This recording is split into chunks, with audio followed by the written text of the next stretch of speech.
माफ करना, मैं लेट आया हूं, लेकिन आया हूं। बहुत सारे लोग रास्ते से आते आते मैं लोगों से चर्चा करते हुए आया। देवरी से, कोमारा के बाद से मैं लोगों से मिलते हुए आया।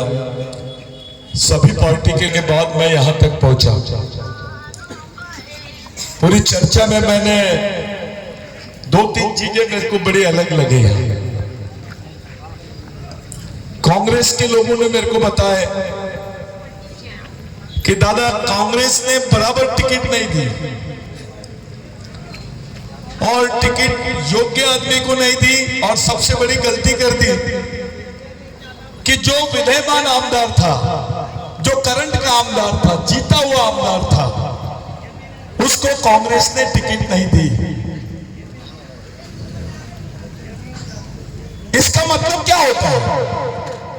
इसका मतलब यह होता है कि जीते हुए आदिवासी आमदार को कांग्रेस के लोगों ने हरा दिया टिकट नहीं देकर।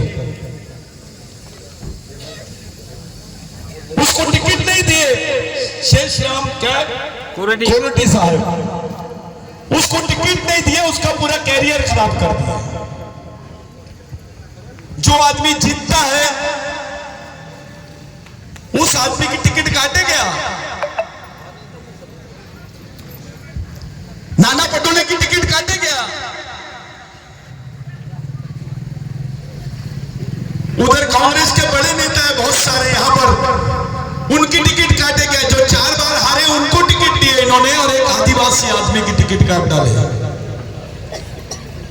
यानी पहले इन्होंने ऐसा किया कि जो आदिवासी नेता यहां जमना चाहता है उसको जमने नहीं देते। शेषराव कोरटी का जो कार्यकाल था इतना बुरा भी नहीं था, उसने जितना जमा उतना काम किया, लेकिन एक जीते हुए आमदार को टिकट नहीं देना यानी उसका पूरा कैरियर खराब कर देना, ये पहला। फिर दूसरी तरफ मैं गया बीजेपी वालों की तरफ, तो मेरे के बीजेपी वालों ने बताया कि दादा, हम लोग इतने दिन से पार्टी के लिए काम कर रहे थे, इतने दिन से मेहनत कर रहे थे, ये लोगों ने ऐसे कैंडिडेट को दिया जो पहले हार चुका है। अब ये दो बात समझ में नहीं आ रही। कांग्रेस जीते हुए आदमी को टिकट नहीं देती है और उसकी टिकट काट देती है, और बीजेपी हारे हुए आदमी को टिकट दे देती है। ये क्यों कर रहे हैं ऐसा? वो इसलिए कर रहे हैं, उनको यहां पर लंगड़ा नेतृत्व होना, इस क्षेत्र में अपंग आदमी होना, उनको मजबूत आदमी नहीं होना। अभी ये जो भी जीतेगा फिर से उसकी टिकट काट देंगे, बीजेपी वाली रहे या कांग्रेस वाले। यहां पर आदिवासी कैंडिडेट नहीं रहता है, जो ऊपर से देते हैं वो लोग चला रहे हैं आपको। आदिवासी को तो पूरा बेवकूफ बना रहे हैं, दलित आदिवासियों को तो पूरा बेवकूफ बना के रखती है।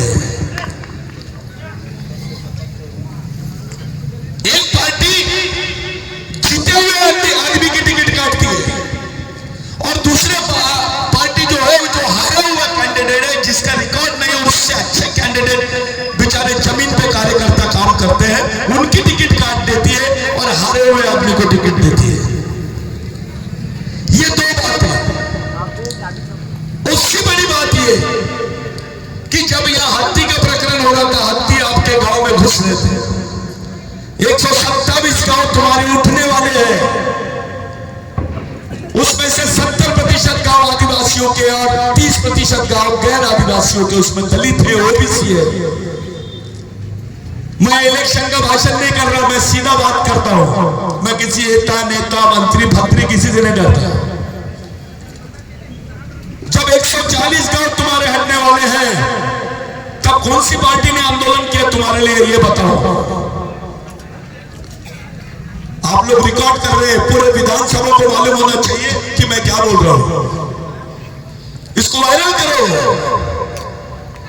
कौन सी पार्टी ने आदिवासियों का और गांव वासियों का, जितने जंगल है यहां से हट रहे हैं, जंगल बना हमारे ये लोग फॉरेस्ट के नाम से आप लोगों को हटाने की तैयारी कर रहे हैं। कौन सी पार्टी ने आंदोलन करी ये बताओ बस। कांग्रेस ने करी, उसको वोट दे दो। बीजेपी ने करी क्या, उसको वोट दे दो। जब लड़ने की बात आती है, जब सड़क पर उतरने की बात आती है तो संगठन दिखता है, नेतृत्व दिखता है, और जब माल खाने की बात आती है तो पार्टी दिखती है। देवरी के लोग बेवकूफ नहीं है, आमगांव देवरी के लोग बेवकूफ नहीं है, इनको समझ रहा है, फिर भी एक काम चल रहा है। उससे बड़ी बात बताता हूं, पूरे विदर्भ में नहीं, पूरे मध्य भारत में आदिवासियों की दो जगह बहुत महत्वपूर्ण है। एक है कुंवारा भीष्म जो नागपुर के पारसिंदी में है, और दूसरा है कोली कचारगढ़, पवित्र कोली कचारगढ़। मैं आप लोगों से पूछता हूं, पूरे आदिवासियों से पूछता हूं, वैसे तो मेरी नजर में हल्बी भी बेवकूफ है और गोंड भी बेवकूफ है, प्रधान भी बेवकूफ है। अगर ये सही में ईमानदार होते हैं समाज के साथ, इनका खून का रिश्ता समझते, अपना डीएनए समझते, और एक जगह आते तो आज छत्तीसगढ़ में गवर्नमेंट रहती तुम्हारी, मध्य प्रदेश में गवर्नमेंट रहती, महाराष्ट्र में गवर्नमेंट रहती। सबसे ज्यादा बेवकूफ गोंड, हल्बी, प्रधान, यहां पर और भी लोग हैं हमारे, दूसरे आदिवासी भी है हमारे, वो लोग भी नहीं सोच रहे इस बात पर। ये कोली कचारगढ़ है,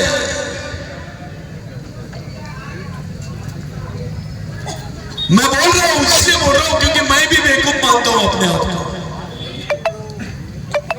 हम भाई होने के बाद एक जगह बटे हुए हैं, अलग अलग बट रहे हैं। गोंड अलग भग रहा है, हल्बी अलग भग रहा है, दोनों बैठने के लिए तैयार नहीं है। उधर नगारची अलग भग रहा है, दूसरी और कौन से आदिवासी जमा दिया, हाँ प्रधान ने, और हमारे दूधनाथ साहब को भूल गए क्या, कंवर आदिवासी भी है, सब अलग अलग भाग रहे हैं।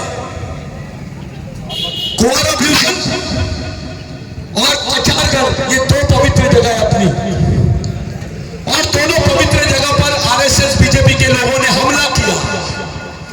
कुंवारा भीष्म को फिल्म सिटी बनाने की बात कर रहे थे ये लोग, वहां पे बिरसा ब्रिगेड के लोग गए, आंदोलन किए, हाईकोर्ट में गए,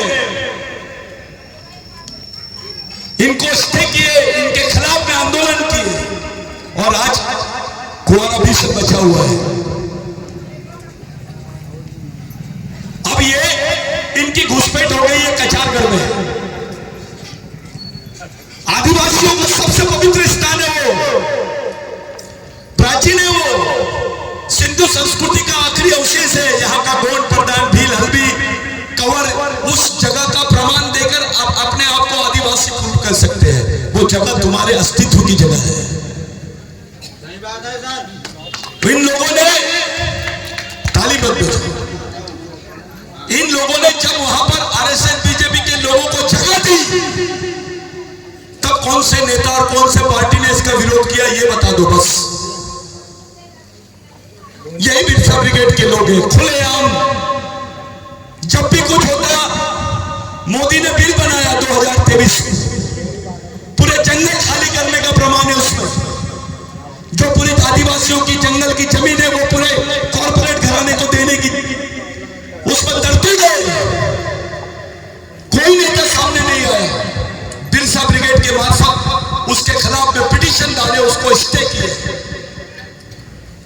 कोर्ट के सामने सुप्रीम कोर्ट में झुकना पड़ा गवर्नमेंट को, और वो आज वो बिल पे स्टे आया हुआ है। नहीं तो 4 करोड़ आदिवासी जंगल से हट जाते, उसमें तुम्हारा नंबर पहला रहता।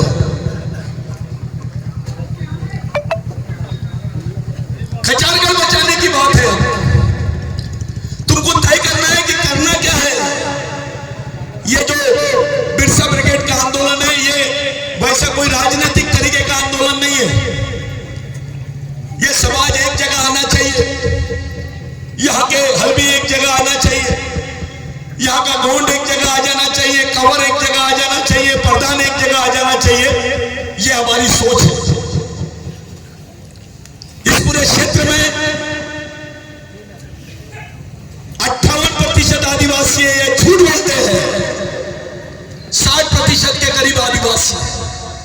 पूरे आदिवासी में एक जगह आ जाए ना तो किसी आंटी पार्टी की जरूरत नहीं पड़ती है।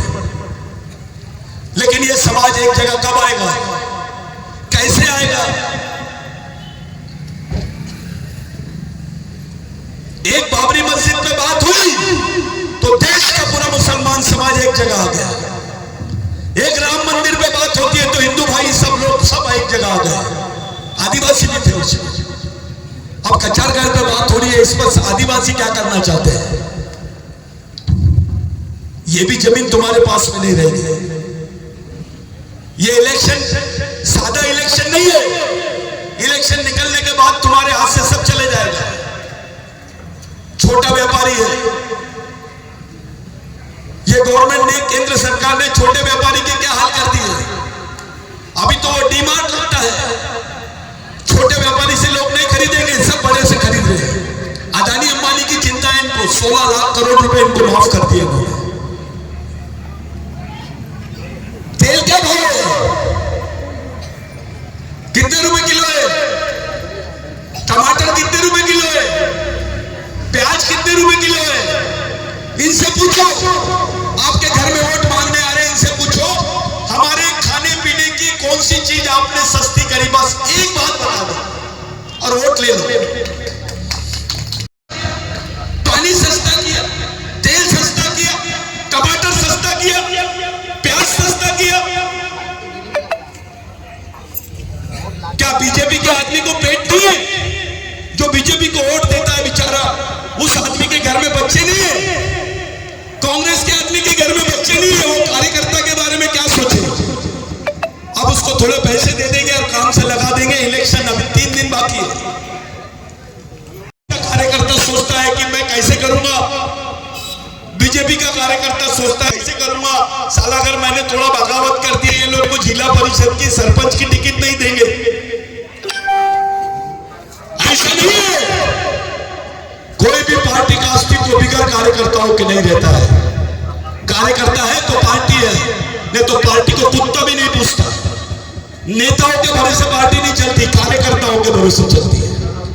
और दोनों पार्टियों ने कार्यकर्ताओं का अपमान किया, उनके साथ धोखा किया, आदिवासियों के साथ मजाक किया। इतना बड़ा मजाक। हारे हुए कैंडिडेट को टिकट, जीते हुए कैंडिडेट की टिकट काट दी। ऐसा होता है क्या? आदिवासी समाज बेवकूफ नहीं है। आदिवासी समाज का पढ़ा लिखा लड़का सोच रहा है, उसको मालूम है उसको अपने समाज को बचाना है। दलित सोच रहा है, ओबीसी सोच रहा है। ऐसे हालात बना दिए भाई कि किसी के भी घर में आज पूरा खाना नहीं बनता है।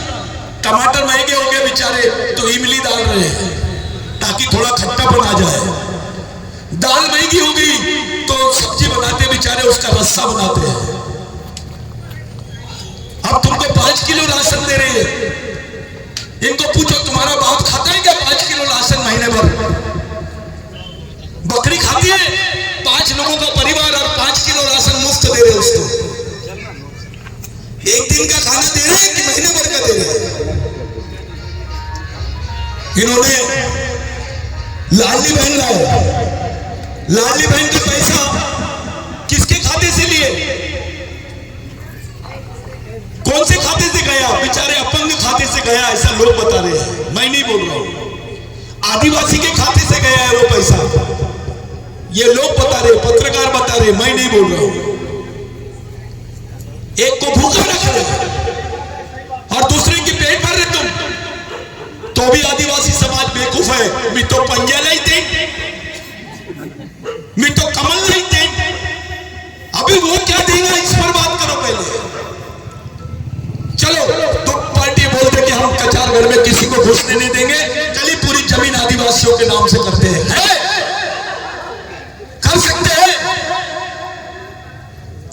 नहीं हो सकता। और जितने कार्यकर्ता समाज में काम कर रहे हैं, कोई भी संगठन में रहे, संगठन बड़ी चीज नहीं है, समाज बड़ी चीज है। ये पार्टी वार्टी छोटी चीज है यार, इसके आगे समाज सबसे बड़ी चीज है। आज दलितों का काम है आदिवासियों के साथ में खड़े रहना, ओबीसी भाई का काम है आदिवासियों के साथ में खड़े रहना, मुस्लिम भाई का काम है आदिवासियों के साथ में खड़े रहना, छोटे व्यापारियों का काम है, क्योंकि ये क्षेत्र सुरक्षित नहीं है। जिस गांव में मैं आया हूं 5 साल बाद ये गांव नक्शे में रहेगा कि नहीं रहेगा ये भी शक है। ये सच्चाई है। तुम्हारे यहां हत्ती घुसा, कितने लोगों को मुआवजा मिला बताओ? खड़े हो जाओ, हाथ दिखाओ। तुम्हारी फसल बर्बाद किए, कितने लोगों को मुआवजा मिला? अरे तुम्हारे पेट पे छुरी चल गई तो वन विभाग कुछ नहीं बोल रहा है। अरे चलो वन विभाग की छोड़ो, नेता क्या कर रहे थे? चलो नेता की छोड़ो, पार्टी क्या कर रही थी? ये सच्चाई है साथियों। आपको लगता है अरे ये कितने वोट लेगा, ये तो इंडिपेंडेंट लग रहा है, छोटी पार्टी है, ये लोग ऐसी घूम रहे टोपी पहन के। भाई टोपी वालों को नक्सलवादी बोलते हैं ये लोग, इसलिए बोलते हैं क्योंकि ये सर बार पर लड़ते हैं। इनको बोलते हैं, खुले आप बोलते हो बिरसा ब्रिगेड के लोग जो है सारे टोपी नक्सलवादी जैसी पहनते हैं।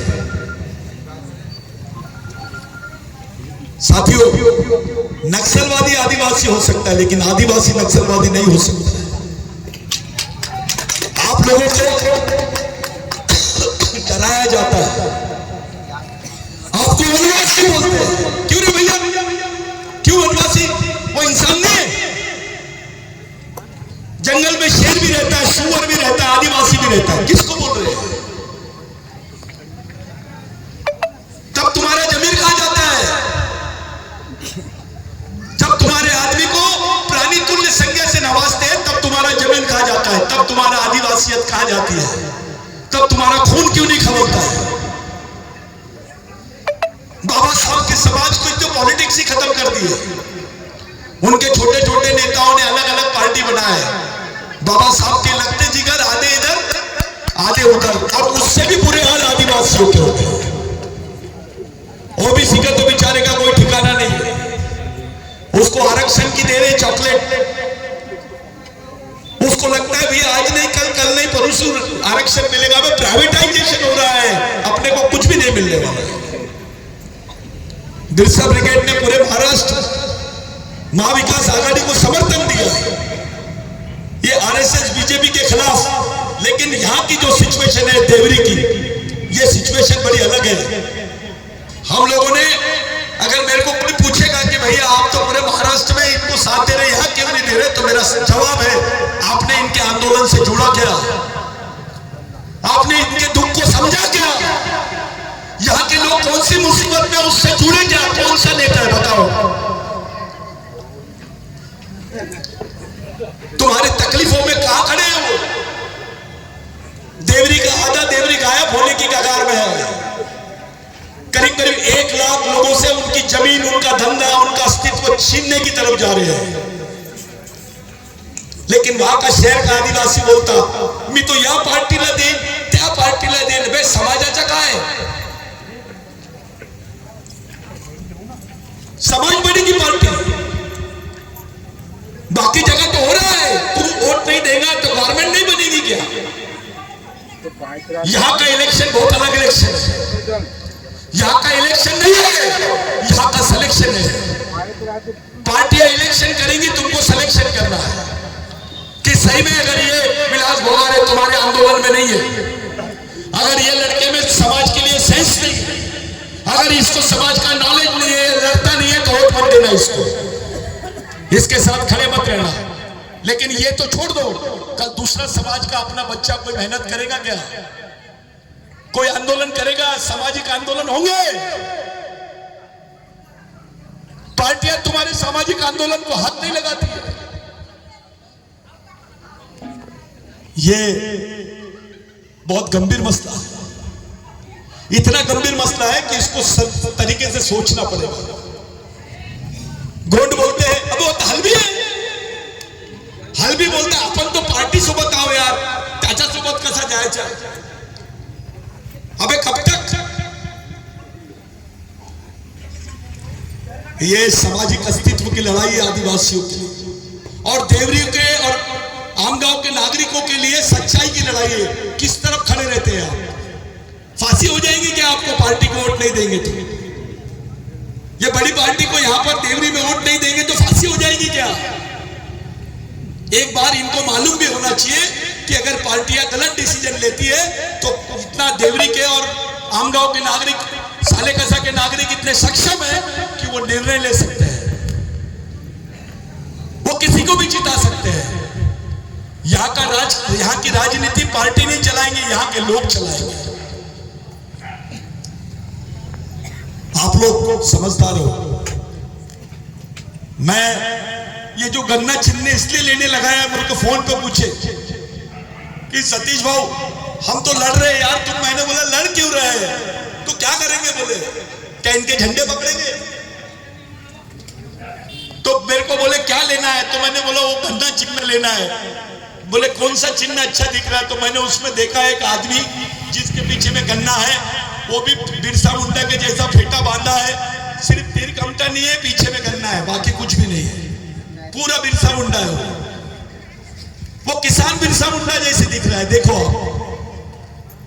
आप वोट बिरसा मुंडा को दे रहे हो, उस बिरसा मुंडा को दे रहे हो जिसने तुमको जमीन दिया। उस बिरसा ब्रिगेड के बारे में, उस बिरसा मुंडा के बारे में सोच रहे जिसके वजह से इस देश में कानून बना, आदिवासी की जमीन गैर आदिवासी नहीं ले सकता, और गैर आदिवासी तो क्या सरकार भी नहीं ले सकती, किसी पार्टी ने नहीं बनाई, तब कोई संविधान नहीं था, तब बिरसा मुंडा का आंदोलन चल रहा था। बाबा साहब ने प्रेरणा लिया बिरसा मुंडा के आंदोलन से, गांधी ने प्रेरणा लिया। ये जो किसान है उसकी हालत क्या है? ये किसान इसलिए रखे कि उसके भाव क्या है। देखो ना तुम, क्या हालत होगी किसानों की। जो सबको खाना खिलाता है वो भूखा है। जानबूझ के किसान ये चिन्ह रखे हैं हमने कि कम से कम इस किसान को खड़े रहो। नेता ईमानदार है कि किसान? पहले तय करो, नेता तुम्हारे लिए खाना उगाता है कि किसान? अरे संभाल से तो समझो, कम से कम चिन्ह से तो समझो किधर खड़े रहना है, किसके साथ खड़े रहना है। ये चिन्ह को इतना बड़ा बना दो कि नेताओं को लगे कि ये किसान के बारे में मैंने सोचा नहीं करके हार गए। पार्टियों को लगे कि हमारा कमल फीका हो गया, हमारा पंजा फीका हो गया। जानबूझ के इसको रखे। आप ये विलास भोगाने को भूल जाओ, वो किसान को ध्यान में रखो। इस देश को चला रहा कौन है? अंबानी अदानी की किसान, तो उसका तो सम्मान करो। मेरे भाइयों, ये सभा मैं ऐसा मान के चल रहा हूं कि ये सभा से शायद कुछ लोग समझेंगे और कुछ लोग अपने घर में बैठ के सोचेंगे अपन पार्टी को भी देवना यार, अपने काम धंधे निकलते हैं, तुम्हारा काम कर देगा लेकिन तुमको बिगड़ बचाए तुम्हारा कांड भी कर देंगे। ये ध्यान में रखो। आप लोग अगर चाहते हो इस माहौल को से बाहर निकलना, तो पूरी ईमानदारी और समझदारी के साथ जब आप वोट देने जाएंगे तब सोचो कि आप किसान के साथ खड़े हो या नेता के साथ। थोड़ा सोचो, ये सिंबल का मतलब क्या है? ये देश का बाप है, देश का मालिक है, खाना खिलाने वाला मालिक है। उस सिंबल पे सोचो, उसके सामने सब फीके हैं। अच्छा है किसी भगवान का चिन्ह नहीं है, लेकिन इस भारत का भगवान का नाम है किसान। साथियों, ये जो इलेक्शन चल रहा है इसमें अंदरूनी बात बता देता हूं। बीजेपी के भी बेचारे जो कार्यकर्ता है वो भी लगे हुए काम से, कांग्रेस के भी कार्यकर्ता काम कर रहे हैं, बीएसपी के भी कार्यकर्ता काम कर रहे हैं, वंचित बहुजन आघाड़ी के भी कार्यकर्ता काम कर रहे हैं, शिवसेना के भी कार्यकर्ता काम कर रहे हैं। मैं वही मीटिंग लेके आया हूं वही मीटिंग में बैठा था, मैं वही कार्यकर्ताओं के साथ बैठा था। उन्होंने बोले भाऊ अब की बार आर पार, वो 400 पार नहीं, देवरी में अब की बार आर पार, पार्टी बार, राष्ट्रीय पार्टी बार। हमारा नाम ही है राष्ट्रीय पार्टी, लेकिन कोई राष्ट्रीय पार्टी नहीं है, ये एक संगठन है। पार्टी लिख दी है, एक संगठन है, लड़ाई का संगठन, गरीबों का संगठन। इसलिए हमने लिए, कम से कम हमारे गोंड भाई को लगेगा अबे कुछ नहीं तो अपने पार्टी है ना, ऐसा नहीं तो ऐसा देगा, ऐसा नहीं तो ऐसा देगा। चारों तरफ से लाए, किसान नाराज नहीं होना चाहिए करके किसान को लाए, वो कौन नाराज नहीं होना चाहिए उसको लाए, हल्बी नाराज नहीं होना चाहिए कि हल्बी का कैंडिडेट दिए। हम मुद्दे भी समझा रहे तुमको कि लड़ने काहे के लिए है। अगर तुम्हारे हाथ से इलेक्शन निकल गया, कचारगढ़ बचा सकते क्या? भगवान खतरे में, आम आदमी की बात तो छोड़ो। देवरी का आदिवासी कंफ्यूज है बेचारा, लेकिन कंफ्यूज है, उसमें आदिवासी का खून है, टंटा भील का खून है, बाबूराव शर्माके का खून है, बिरसा मुंडा का खून है, बाबा साहब का खून है, संभाजी महाराज का खून है, महात्मा फुले का खून है। बेईमान नहीं होगा, इतना आसान नहीं है कि आप आए इसको वोट दो, इसको वोट दो, बड़े टेप रिकॉर्डर बनाए तो बड़े नेता आ गए, वैसा वैसा कुछ नहीं। देवरी में इलेक्शन नहीं चल रहा है, आंदोलन चल रहा है। ये चुनाव नहीं है, चुनौती है। ये देख बोल रहे हैं अपने को कि अब मैं खड़ा हूं, तेरे को जब जबदा है गिराना है तो गिरा के बता। आदिवासियों के लिए तो खुली चुनौती हो गई है, क्योंकि ये क्षेत्र आदिवासियों के लिए आरक्षण है। कांग्रेस वाले बोल रहे तुम्हारे लगे हुए आमदार को हमने गिरा दिए, क्या करना है कर लो। बीजेपी वाले बोल रहे हारे हुए को हमने टिकट दे दिए, तुमसे जो बनता है कर लो। क्या कर रहे हैं आदिवासी? चुनौती है कि नहीं? कितना बड़ा अपमान है आदिवासियों का। जीते हुए कैंडिडेट को तुमने टिकट नहीं दिए, चलो नहीं दिए, इधर तुमने जो हारा हुआ है उसको दे दिए, बेचारे जो जमीन पे काम कर रहे दोनों पार्टियों में उनको नहीं दिए, रेडीमेड ला लिए। जिसके पास कितने नोट है, चुनाव में कितना खर्चा करेगा? 2 करोड़। अबे 2 करोड़ है, ईमानदारी से समाज सेवा करना, इलेक्शन क्यों लड़ता है?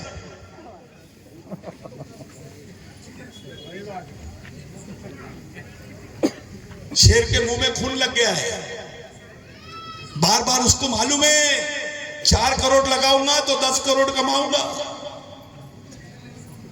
1 के 10।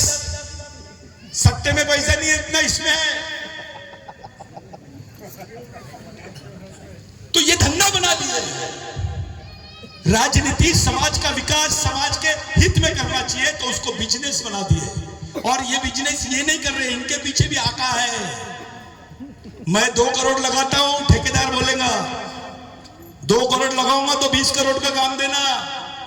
ठीक है, ठीक है, यानी लूट में हिस्सेदारी है। तू पैगंबर, मैं खुदा।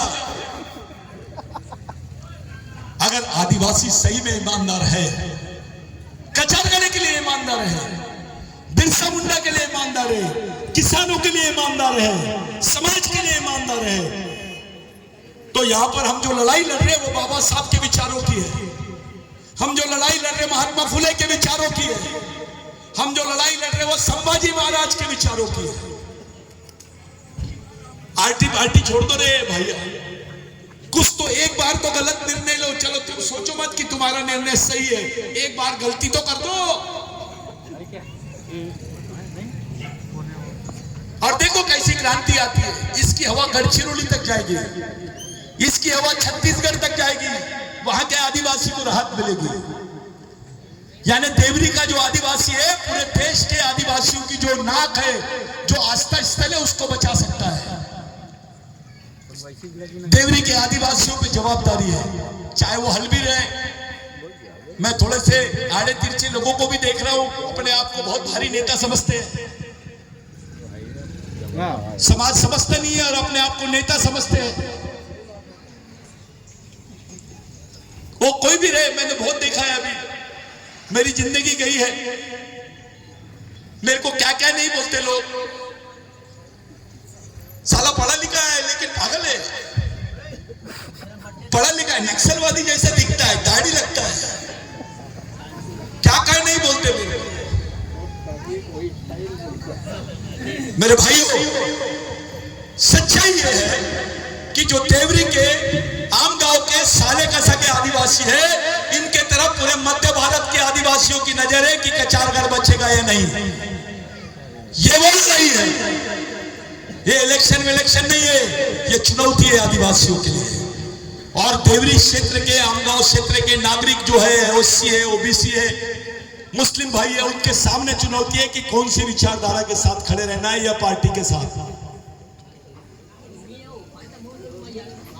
मेरे साथियों, आप लोग बहुत देर से रास्ता देख रहे हैं, बोलना तो बहुत कुछ चाह रहा था मैं, लेकिन ये जो थोड़ा सा फर्क बात में बताया मैंने, यानी इसको बोलते हैं मुख्य समाचार आज के, ये मैंने आपको बताया।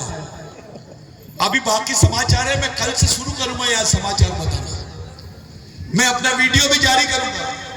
समाज के लोगों से हाथ जोड़ के पैर पड़ के विनती करता हूं, अगर मेरी बात में थोड़ी भी सच्चाई नहीं होगी तो साथ नहीं देना, अगर सच्चाई होगी तो अपने में ढूंढना कि मेरे खून में कहीं बाबूराव शर्मा के का खून है क्या, कहीं बिरसा मुंडा का खून है क्या, कहीं टंटा बिल का खून है क्या, सूबेदार नायक का खून है क्या, आदिवासी का खून है क्या, मूल निवासियों का खून है क्या, बाबा साहब का खून है क्या। बाबा साहब को सबसे ज्यादा साथ जयपाल मुंडा ने दिया, बाबा साहब को तो भंडारा से हरा दिए थे, वही डॉक्टर बाबा साहब अंबेडकर पहली बार पश्चिम बंगाल से जीते। जिन लोगों ने बाबा साहब को जिताया वो बिरसा मुंडा के अनुयायी थे। बाबा साहब पश्चिम बंगाल से जीते और बाबा साहब को संविधान बनाने का मौका मिला, क्योंकि वो संविधान सभा के अध्यक्ष बने। महात्मा गांधी टाई कोट पहनते थे, फॉरेन से आए, अफ्रीका से, झारखंड में गए, कांग्रेस का पहला अधिवेशन था रामगढ़ का, वहां लिखा हुआ था महामानव धरती आबा भगवान बिरसा मुंडा। गांधी जी ने एक आदिवासी को बुलाया, लमोटी वाले को, और बुला के पूछा ये कितने नाम है, तो उसने बताया गांधी जी को ये एक ही नाम है।